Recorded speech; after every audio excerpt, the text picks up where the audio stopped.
Hello everyone! So for tonight's dinner is magluluto tayo ng Osso bucco with mashed potato for Mr. And for myself naman, I'm gonna make pasta with shrimps.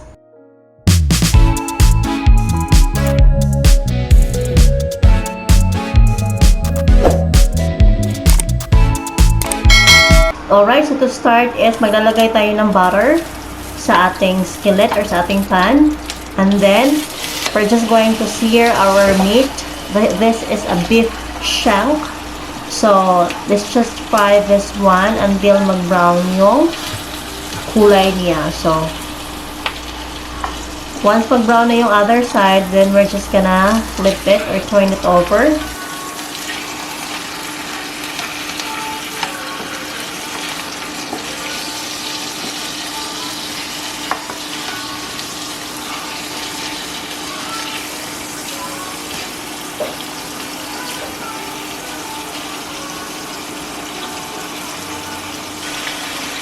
Ayan, so once brown na siya, we're just going to transfer it in a plate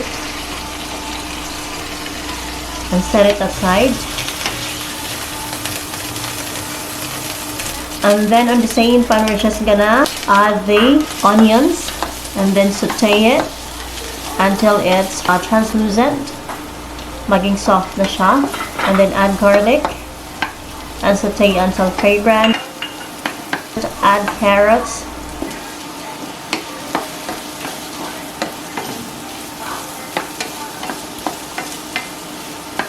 And then we add or deglaze the pan with dry white wine.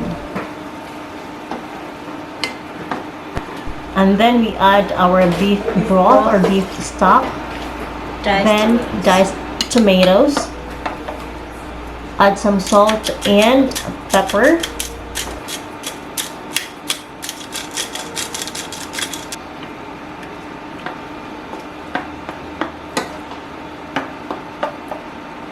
Then we're going to add back our beef shank.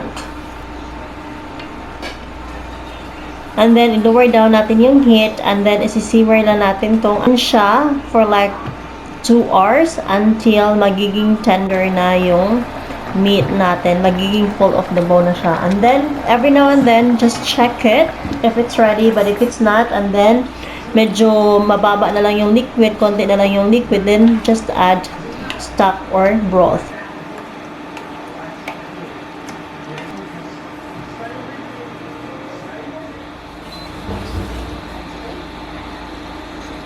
Checking it now, it's tender. It's almost 2 hours already.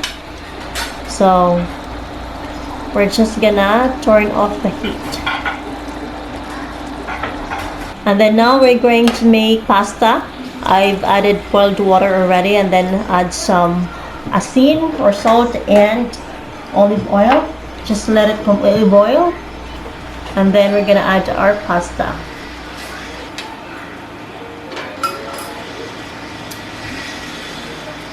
So, hayaan na natin siya na magiging al dente yung pasta natin.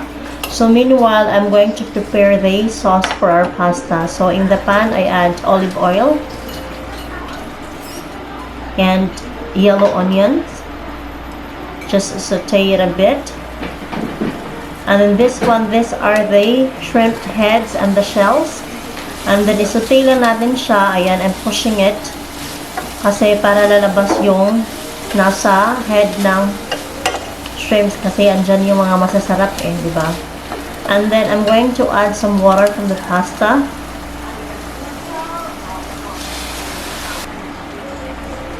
So we're gonna use that for the sauce, make it yummier. So our pasta is okay now, so you just drain it. And we drain also our, parang ano na to shrimp stock, kumbaga. Ayan. So there it is. And then here is deveined and cleaned na shrimp. Lagyan ko lang ng salt and pepper. And then we are going to mix it. And then we're going to fry it now. Olive oil in the pan. And pan fry our shrimps until magiging pink na siya or opaque na yung shrimp natin. So, just turn it over. Mag-iiba na yung kulay niya when it's ready. Then, when it's ready, when it's done, when it's cooked, we just take it out and set it aside.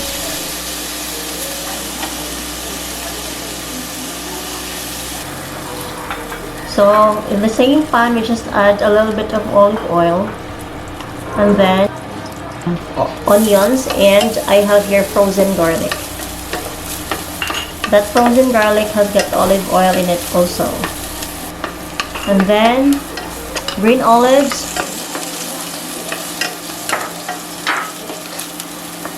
some capers. Actually, I'm supposed to use mushroom in this one, but I forgot. But never mind.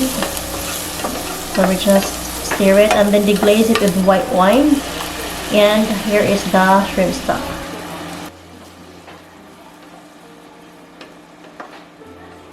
So we're gonna add some spaghetti sauce, the pasta sauce.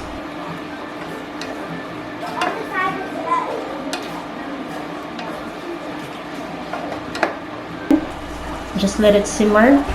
Add some Italian seasoning. You can add some salt and pepper actually, but I forgot with this one, but it tasted okay with this, so okay lang.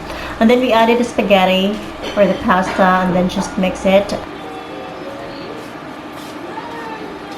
Add back the shrimps and just mix it. The sauce may look too much, but that's because I've taken some out kasi yung anak ko ayaw nila ng may sauce, so hindi ko na nilagay lahat ng pasta. So Parmesan cheese on top. And there you go. Pasta is looking so yum. And now, gagawa tayo ng mashed potato, but I completely forgot to shoot at the start of this one. So, meron na tayong boiled potatoes dito. It's soft already, so i-drain lang natin siya. And there it is.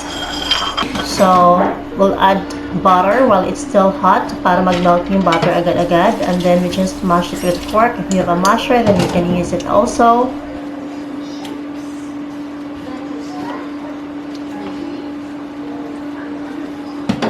So, ayan, nag-melt agad yung butter. And then, we're going to add warm milk. So, nalagay ko na sa microwave yung milk na yan. And then, dahan-dahan lang yung paglagay so that hindi naman masyadong marami na mailagay. Mix mo lang. Okay, tapos, lagyan natin ng salt and pepper.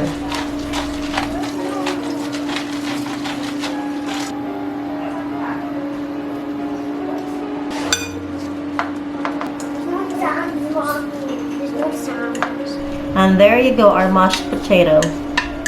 It's yum. So mag-plating na tayo, mashed potato. And then we have our Osso bucco with a sauce. Oh my. I'm drooling. That's yum.